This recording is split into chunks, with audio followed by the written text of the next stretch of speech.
नमस्कार दोस्तों, आज हम पहुंच गए हैं वीक 1 के डे 3 पर।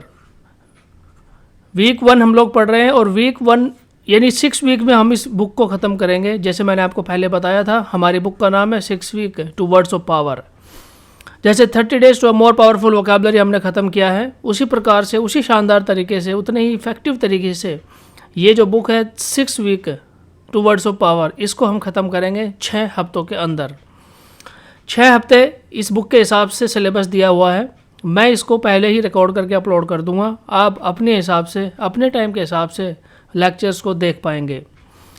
आज हमारा टॉपिक है वर्ब्स ऑफ जनरल वैल्यू, यानी आमतौर पे किस प्रकार के वर्ब हम अपनी लाइफ में यूज़ करते हैं। क्योंकि देखिए, वर्ब क्या होता है? वर्ब होता है एक्शन वर्ड, यानी आपकी लाइफ में जो भी एक्शन हो रहा है, जो भी धमाका हो रहा है, जो भी काम हो रहा है, आप जो कर रहे हैं, वो किन वर्ड्स के थ्रू हम लोग बताते हैं? वो वर्ब के थ्रू हम लोग बताते हैं कि क्या हो रहा है। भागना, दौड़ना, खाना, पीना, रहना, चलना, ये सारे के सारे वर्ड्स किस में आते हैं? ये सारे वर्ड्स आते हैं आपके वर्ब्स के अंदर। सभी के अंदर एक्शन है, यानी ये पता लगता है कि क्या काम हो रहा है, कैसे हो रहा है, ठीक है, क्या एक्शन दिखाया गया है। जब कोई काम घटित हो रहा होता है या किसी घटना की आप बात करें, वो जो घटना हुई है, वो जो क्रिया हुई है उसके अंदर, उसी को हम वर्ब कहते हैं। तो वीक 1 हम लोग पढ़ रहे हैं अभी, और वीक 1 में डे 3 आज का हमारा लेक्चर है। दोस्तों, अगर आप यंग हैं, आप बहुत सारा पैसा कमा लेते हैं, लेकिन आपके पास वोकैबुलरी नहीं है, वोकैबुलरी की पावर नहीं है, तो आपकी जवानी का, आपके बड़ा होने का, आपके पैसा कमाने का कोई वैल्यू नहीं रहेगा। क्यों? क्योंकि पैसा एक हद तक, पैसा एक लिमिट तक आपको खुश कर सकता है, लेकिन अगर आपके पास वोकैबुलरी की पावर है, आपके पास लैंग्वेज की पावर है, आपके पास वो शक्ति है कि आप लोगों को अपनी ओर आकर्षित कर सकते हैं, उनको इन्फ्लुएंस कर सकते हैं, अपनी बात को इफ़ेक्टिव तरीके से कम्युनिकेट कर सकते हैं, तो आप एटर्नल खुशी पा सकते हैं। एटर्नल खुशी मतलब वो खुशी जिसके लिए आपको किसी भी भौतिक सुख या किसी भी भौतिक चीज़ की ज़रूरत नहीं पड़ने वाली है। यही आज का मैसेज है। और अब हम चलते हैं अपने आज के हमारे कौन कौन से वर्ड्स हैं जो हम पढ़ने वाले हैं। उनमें से पहला हमारा वर्ड है एरोगेटिंग। एरोगेटिंग का मतलब होता है बिना अधिकार दावा करना, यानी किसी चीज़ पर अगर आपका अधिकार नहीं है बट उस चीज़ के लिए आप फिर भी डिमांड करते हो, दैट इज़ कॉल्ड एरोगेटिंग। वर्ड से ही पता लग रहा है। एरोगेटिंग को आप कनेक्ट कीजिए एरोगेंट के साथ। एरोगेंट अलग है, एरोगेंट वर्ड अलग है, उसमें एरोगेंट का मतलब होता है घमंडी या घमंड करना, बट यह वर्ड है एरोगेटिंग। एरोगेटिंग का मतलब होता है बिना अधिकार के किसी चीज़ पर अपना दावा करना, उसको क्लेम करना, ठीक है, यानी एज्यूम करना कि वो चीज़ आपकी है, ठीक है, क्लेम करना। और वो भी कैसे क्लेम करना? अनरीजनेबली क्लेम करना, यानी बिना अधिकार के, बिना उसके ऊपर आपका अधिकार हुए उसके ऊपर दावा करना कि वो चीज़ आपके लिए बनी है या फिर आप ही की है। That is called arrogating. अब हम देख लेते हैं ऑप्शन में क्या क्या दे रखा है। क्वेश्चनिंग दे रखा है, ब्रैगिंग और क्लेमिंग अनरीजनेबली। क्वेश्चनिंग मतलब किसी के ऊपर सवाल करना या सवाल उठाना। ब्रैगिंग मतलब शेखी बघारना, शेखी बघारना। ब्रैगिंग मतलब मैंने आपको पहले भी बताया था, और इसका एक शानदार वर्ड है ब्रैगोडोशियो, ठीक है, ब्रैगोडोशियो। ब्रैगोडोशियो मतलब होता है शेखी बघारना, यानी अपनी बात को बढ़ा चढ़ाकर दूसरों के सामने पेश करना। That is called braggadocio. और हमारा वर्ड क्या है? एरोगेटिंग। एरोगेटिंग का मतलब मैंने आपको बताया क्लेमिंग अनरीजनेबली, तो हमारा क्या आंसर हो गया? सी, क्लेमिंग अनरीजनेबली या बिना अधिकार दावा करना, ठीक है, बिना अधिकार उस चीज़ के ऊपर आपका दावा करना जिसको आप चाहते हैं, ठीक है, या जो आपके अधिकार में है नहीं, उसके ऊपर दावा करना। दैट इज़ कॉल्ड क्या? एरोगेटिंग। नेक्स्ट वर्ड है हमारा विटिएट। विटिएट का मतलब होता है किसी चीज़ को स्पॉयल कर देना, ठीक है, किसी चीज़ को स्पॉयल कर देना, किसी घटना को स्पॉयल कर देना, किसी चीज़ को स्पॉयल कर देना या माहौल को स्पॉयल कर देना, ठीक है। आप किसी पार्टी में गए या कोई किसी पार्टी में गया, ए आदमी है, ठीक है, किसी की बी की पार्टी में गया और बी की पार्टी में जाके इसने क्या किया? इसने ही बिकम मॉडलिन। चलिए एक और वर्ड मैं आपको बताता हूँ, ही बिकम मॉडलिन। मॉडलिन मतलब क्या? ड्रंकर्ड, जो बहुत ज़्यादा पियक्कड़ होता है ना, एक्सेसिवली सेंटिमेंटल हो जाता है। तो ये मॉडलिन हो गया, वहाँ पर जाकर बहुत ज़्यादा इसने दारू पी ली, दारू पीने के बाद हल्ला करने लगा, लड़ाई झगड़ा करने लग गया वहाँ पर, ठीक है। तो वहाँ क्या हो जाएगा? ही विटिएट, यानी ए विटिएट बीज पार्टी, ठीक है, ऐसे हम कह सकते हैं। यानी ए ने क्या किया? बी की पार्टी को विटिएट कर दिया, स्पॉइल कर दिया, ठीक है, ख़त्म कर दिया, नाश कर दिया या फिर ख़राब कर दिया। That is called vitiate. Make impure भी आप इसको कह सकते हैं, ठीक है, मेक इम्प्योर। तो यहाँ पर ऑप्शन में देख लेते हैं क्या क्या दे रखा है। To spoil, to wipe out. Wipe out मतलब होता है, वाइप आउट मतलब साफ कर देना, ठीक है। सी मतलब क्या होगा? एनकरेज, साहस बढ़ाना। तो यहाँ पर हमारा जो विटिएट है वर्ड, उसका मतलब क्या होगा? टू स्पॉयल, यानी ख़राब कर देना, ख़त्म कर देना। That is called to make impure, ठीक है, अशुद्ध कर देना, टू स्पॉयल। तो ये था हमारा वर्ड विटिएट। अब हम चलते हैं अपने अगले वर्ड की तरफ। अगला हमारा वर्ड है स्टल्टिफाइड। स्टल्टिफाइड का मतलब होता है अपमानित या मूर्ख बनाना, ठीक है। इसका मतलब होता है अपमानित, अपमानित करना या मूर्ख, ठीक है, मूर्ख बनाना। यहाँ पर कौन कौन से ऑप्शन दे रखे हैं? ए स्टॉप्ड एंटायरली, बिल्कुल रुक जाना। मेड टू अपीयर फुलिश, ठीक है, मूर्ख बनाना। और मेड एंग्री, गुस्सा दिलाना। तो इनमें से कौन सा वर्ड हुआ? इसके हिसाब से हमारा वर्ड हुआ क्या? बी।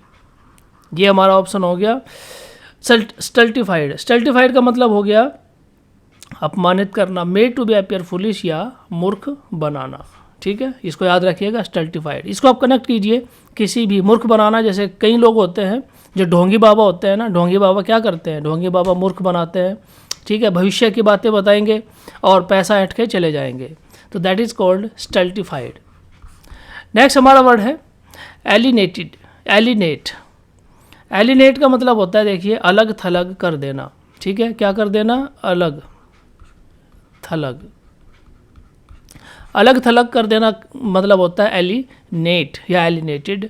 क्या क्या ऑप्शन दे रखे हैं? To make stronger, to hold on to और टू एस्ट्रेंज, ठीक है। टू मेक स्ट्रॉन्गर, स्ट्रॉन्गर मतलब मजबूत बनाना। टू होल्ड ऑन टू, उसको पकड़ के रखना, ठीक है, बने रहना किसी चीज़ के ऊपर। और सी का मतलब क्या होता है? To estrange. एस्ट्रेंज का मतलब होता है हटाना। स्टेज का मतलब होता है हटाना। और यही मतलब हुआ क्या? एलिनेट का क्या? अलग करना, ठीक है, या अलग थलग कर देना। इसका एक और मतलब होता है बहिष्कार करना, ठीक है, बहिष्कार करना। तो अब आप मुझे बताइए, एलिनेट समझ में आया? ओके, एलिनेट दोबारा फिर समझाता हूँ आपको। अलग थलग कर देना, ठीक है, यानी आप रिलेशनशिप में भी कर सकते हैं इसको, ठीक है। दो फ्रेंड्स हैं, आपस में लड़ाई हो गई, दे बिकम एलिनेटेड, ठीक है। दो उनके बीच में आपस में झगड़ा हुआ किसी चीज़ को लेकर और वो क्या हो गए? अलग हो गए। दे एस्ट्रेंज देयर सेल्फ, यानी एक दूसरे से क्या कर दिया उन्होंने? एक दूसरे से दूर कर दिया। ए और बी फ्रेंड्स हैं, इनके बीच में लड़ाई हो गई। तो लड़ाई होने के बाद में क्या हो गया? ये इस तरफ गया, ये इस तरफ गया, मतलब फिजिकली तो गया ही, इमोशनली भी अपने रिलेशनशिप में एक दूसरे से क्या हो गए? दूर हो गए। तो जब ये एक दूसरे से दूर हो जाएंगे, दे विल बिकम एलिनेटेड, ठीक है। तो उनका रिलेशन क्या हो जाएगा? एलिनेट हो जाएगा, अलग हो जाएगा और या हट जाएगा। तो ये वर्ड था हमारा क्या? एलिनेट। नेक्स्ट चलते हैं। नेक्स्ट हमारा वर्ड है एग्रीव्ड। एग्रीव्ड का मतलब होता है क्या? एग्रीव्ड का मतलब होता है पीड़ित, ठीक है, पीड़ित या व्यथित, पीड़ित या व्यथित, ठीक है। व्यथित मतलब क्या हुआ? जिसको दुख हो किसी चीज़ को लेके, या ये जो व्याकुल होता है, जो व्यथित होता है, किसी चीज़ को लेके परेशान होता है, दुखी होता है, दैट इज़ कॉल्ड व्यथित। और पीड़ित यानी जिसको किसी चीज़ को लेकर पीड़ा होती है, दुख होता है, दैट इज़ कॉल्ड एग्रीव्ड, ठीक है। यहाँ पर कौन कौन से ऑप्शन दे रखे हैं पढ़ लेते हैं। एनरेग्ड, रूइंड, अनजस्टली इंजर्ड, ठीक है। तो अनजस्टली इंजर्ड का मतलब हुआ कि अनजस्टली का मतलब हुआ, जस्टली मतलब होता है क्या? न्यायपूर्ण, अनजस्टली होता है अन्यायपूर्ण, ठीक है। और इंजर्ड यानी घायल, यानी अन्यायपूर्ण तरीके से किसी को घायल कर देना, ये तो हुआ इसका लिटरल मीनिंग। ठीक है, जबकि जो पीड़ित होता है उसके साथ में क्या होता है, उसके साथ में यही तो घटना घटित हो रही होती है। अनजस्टली इंजर्ड होता है पीड़ित व्यक्ति भी, और व्यथित होता है, उसके साथ में अन्याय हो गया होता है कुछ ना कुछ। ठीक है, यही इसका मीनिंग हुआ क्या, अनजस्टली इंजर्ड का मीनिंग हुआ। और यही हमारा वर्ड था क्या, एग्रीव्ड। एग्रीव्ड का मतलब होगा क्या, अनजस्टली इंजर्ड, या अनजस्टली इंजर्ड मतलब क्या, अन्यायपूर्ण तरीके से घायल हो गया है या उसके साथ में अन्याय हो गया है। ठीक है, वो पीड़ित व्यक्ति है, वो व्यथित व्यक्ति है। ठीक है, जैसे ये कोई गांव है मान लो, ठीक है, ये कोई गांव है, कोई प्लेस है, यहाँ पर एक छोटा सा ज़मीन का टुकड़ा है ये, जिस पर ए बहुत दिनों से यानी 50 या 60 सालों से क्या कर रहा है, अपना खेती करता हुआ आ रहा है। ठीक है, 50-60 सालों से खेती करता हुआ आ रहा है।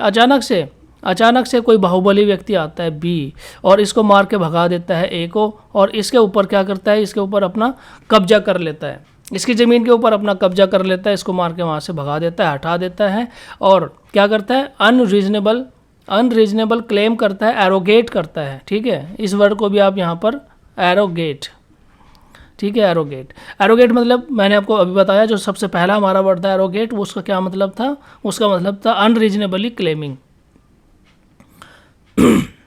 अनरीजनेबल क्लेमिंग यानी अन्यायपूर्ण तरीके से क्लेम करना, बिना अधिकार के उसके ऊपर अधिकार जताना। ठीक है, तो बी जो बाहुबली व्यक्ति है उसने क्या किया, इसका जो ज़मीन का टुकड़ा है, इस ज़मीन को टुकड़े के ऊपर इसने क्या किया, अपना अधिकार जताया। तो ए के साथ में क्या हुआ, ये तो हो गया एरोगेटिंग। ठीक है, यानी बिना अधिकार के दावा करना, और ए के साथ जो घटित हुआ वो क्या है, दैट इज़ कॉल्ड एग्रीव्ड। ठीक है, अनजस्टली इंजर्ड। तो ये था हमारा वर्ड क्या, अनजस्टली इंजर्ड। नेक्स्ट चलते हैं। नेक्स्ट हमारा वर्ड है कन्फाउंड, कन्फाइंड। ठीक है, कन्फाइंड मतलब क्या होता है, कन्फाइंड मतलब किसी चीज़ को सीमित कर देना, एक ही उसके बाउंड्री के अंदर उसको बांध देना, दैट इज़ कॉल्ड कन्फाइंड। ठीक है, ये वर्ड होता है FINED, कन्फाइंड। बट हमारा वर्ड क्या है, हमारा वर्ड है कन्फाउंड। कन्फाउंड का मतलब होता है टू ओवरवेल्म, ओवरवेल्म मतलब भाव विभोर। ठीक है, भाव विभोर। अभी समझाता हूँ कैसे होता है भाव विभोर। देखिए, जब अगर आपके आसपास में किसी का सिलेक्शन हुआ हो, किसी की नौकरी लगी हो, तो जब उसका रिज़ल्ट आता है ना, जब उसका रिज़ल्ट आता है और वो रिज़ल्ट देखता है, उसको पता लगता है अपने रिज़ल्ट का, तो आप वो सीन एक बार देखिए ज़रूर। वो सीन आप एक बार ज़रूर देखिए कि उसके पेरेंट्स का क्या रिएक्शन है, उसके फ्रेंड्स का क्या रिएक्शन है, आपका क्या रिएक्शन है। ठीक है, तो वो जो कंडीशन होती है ना, दैट इज़ कॉल्ड भाव विभोर। उसमें क्या होता है, आदमी एक्सेसिवली सेंटिमेंटल हो जाता है, उसमें बहुत ज़्यादा क्या हो जाता है, इमोशनल हो जाता है, अपने इमोशंस को संभाल नहीं पाता, यानी ना तो वो रोएगा भी, हंसेगा भी, ठीक है, चिल्लाएगा भी। उसके जो इमोशंस होते हैं ना, वो टॉप ऑफ द वर्ल्ड होते हैं उस टाइम पर। उसके जो पेरेंट्स होंगे, माँ होगी, बाप होगा, भाई बहन, जो भी उसके फैमिली में होगा, तो उसको वो सब क्या कर रहे होंगे, वो सब किस कंडीशन में होंगे, they will be in the overwhelmed condition. ठीक है, भाव विभोर होंगे, यानी इमोशंस से भरे होंगे उस टाइम पर। तो इसी को कहते हैं क्या, भाव विभोर। और कन्फाउंड का मतलब क्या होता है, जब इस कंडीशन में होता है तो आप उनसे कोई बात पूछ लीजिए। ठीक है, जैसे मान लो भाव विभोर है, कोई बहुत ज़्यादा इमोशनल व्यक्ति है, तो आप उससे लॉजिकल बात नहीं कर सकते। ठीक है, उस कंडीशन में आप उससे क्या कर सकते हैं, लॉजिकल बात नहीं कर सकते। और इसी के लिए ये वर्ड बना है कन्फाउंड। इसका मतलब होता है उलझाना। क्या मतलब होता है, उलझाना। ठीक है, उस कंडीशन में आदमी उलझा हुआ होता है, यानी डिस्कम्फर्ट होता है, डिस्कम्फर्ट या ओवरवेल्म। ठीक है, यानी वो जो कंडीशन होती है ना, जब किसी को पता लग जाता है कि हाँ उसके साथ में कुछ अच्छा हुआ है, तो ही विल बी कन्फाउंड, और उसका जो माइंड है वो लॉजिकली काम करना बंद कर देता है। He will be in the condition of किसमें, उलझाना या डिस्कम्फर्ट। ठीक है, तो ये हमारा वर्ड हुआ क्या, डिस्कम्फर्ट। इसको आप यूज़ कर सकते हैं, उलझाना, ओवरवेल्म्ड या डिस्कम्फर्ट। नेक्स्ट चलते हैं। नेक्स्ट हमारा वर्ड है ब्लाइटेड। ठीक है, ब्लाइटेड का क्या मतलब होता है, इसका मतलब होता है अभिशप्त या हानि पहुंचाना। ठीक है, हानि पहुंचाना। यहाँ पर देख लेते हैं क्या क्या दे रखा है। ए दिया है क्या, इम्पेयर्ड, फिर है शार्पन और मेड स्ट्रॉन्ग। शार्पन मतलब तीखा, मेड स्ट्रॉन्ग यानी स्ट्रॉन्ग करना, मजबूत बनाना। इम्पेयर्ड, पेड का मतलब क्या होता है, जुड़ा होना, ठीक है, जुड़ा होना या जुड़ना, पेयर्ड, ठीक है। हम कहते हैं ना ब्लूटूथ पेयर्ड हो गया, ये ब्लूटूथ को पेयर्ड आपने किया ही होगा कई बार, ठीक है। पेयर ऑफ शूज़ यानी दो, ठीक है, साथ साथ, ये होता है। बट इम्पेयर्ड का मतलब क्या हुआ, इसका आंसर क्या है, इम्पेयर्ड। और इम्पेयर्ड का मतलब क्या हो गया, अलग अलग, ठीक है। इम्पेयर्ड का मतलब हो गया अलग अलग, और इसका मतलब वो क्या हो गया, जब ब्लाइटेड है इसका मतलब हो गया हानि पहुंचाना या अभिशप्त, ठीक है, अभिशप्त। ये दोनों वर्ड आप याद रखिएगा, ब्लाइटेड, ब्लाइटेड कोल्ड, इम्पेयर्ड यानी बिगड़ा हुआ, ठीक है। इम्पेयर्ड मतलब क्या हो गया, बिगड़ा हुआ। तो ब्लाइटेड का मतलब हो गया हानि पहुंचाना, अभिशप्त या बिगड़ा हुआ, इसको आप याद रखिएगा। नेक्स्ट चलते हैं, हमारा क्या वर्ड है, नेक्स्ट है डेन्यूड। डेन्यूड का मतलब होता है, ठीक है, डेन्यूड का मतलब होता है टू स्ट्रिप, टू स्ट्रिप नंगा करना, ठीक है, नंगा करना, ये मतलब होता है क्या, डेन्यूड का। ने और क्या दिया, to fulfil, to deceive, deceive मतलब होता है क्या, धोखा देना, ठीक है। तो ये तो नहीं होगा, डेन्यूड का मतलब हुआ क्या, टू स्ट्रिप या नंगा करना। नेक्स्ट हमारा वर्ड है काउंटरवेल।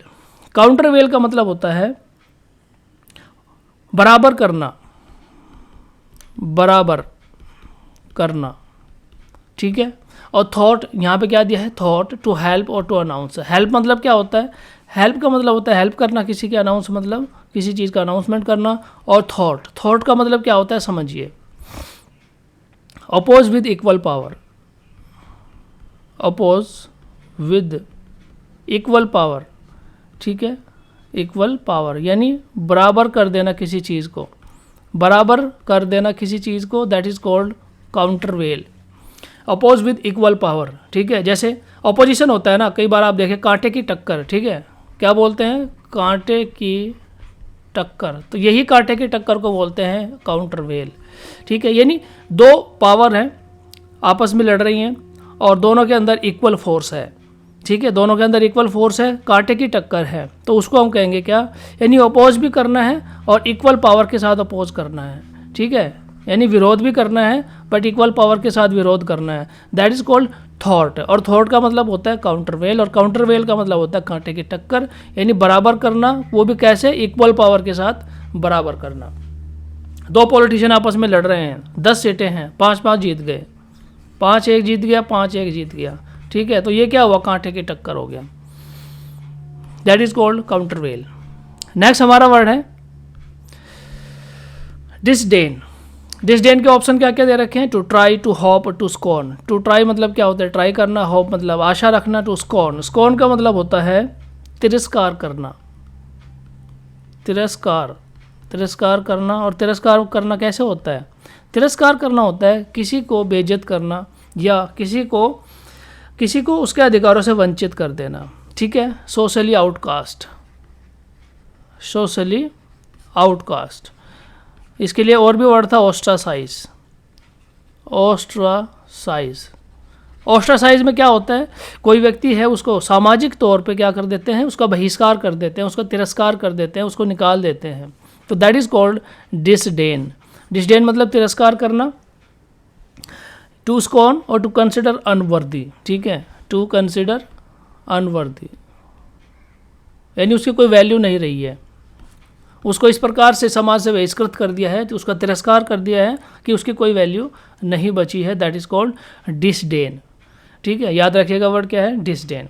तो दोस्तों ये थे हमारी आज के एक्सरसाइज। अब हम अगली एक एक्सरसाइज हमारी और बची है। ये जो वर्ड्स थे हमने आज पढ़े हैं बहुत अच्छे तरीके से, और ये जो तरीका है यानी ऑप्शंस के साथ में, एक्चुअल में क्या होता है ना, एग्जाम के अंदर भी आपको जो क्वेश्चन आता है वो MCQs के फॉर्म में आता है, मल्टीपल चॉइस क्वेश्चन, ठीक है। तो मुझे लगता है कि ये तरीका शायद ठीक है मल्टीपल चॉइस क्वेश्चंस की फॉर्म में आपको बताने का। अब हम चलते हैं अपनी अगले एक्सरसाइज की तरफ, जहाँ पर हम इन वर्ड्स को रिवाइज करने वाले हैं। अगली हमारी एक्सरसाइज है ये, और यहाँ पर क्या दिया है, पहला जो वर्ड है हमारा, पहला वर्ड क्या दिया है देखते हैं, to made to appear foolish, ठीक है, मेड टू अपीयर फुलिश, ये हमारा सेंटेंस है। और इसके लिए मैंने आपको क्या वर्ड बताया था, इसके लिए वर्ड था हमारा क्या, स्टल्टिफाइड, ठीक है, स्टल्टी, FIED, स्टल्टिफाइड।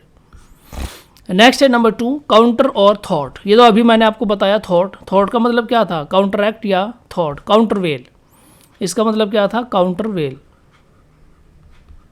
काउंटरवेल, ठीक है। काउंटरवेल का क्या मतलब था? काउंटरवेल का मतलब था बराबर करना, अपोज विद इक्वल पावर।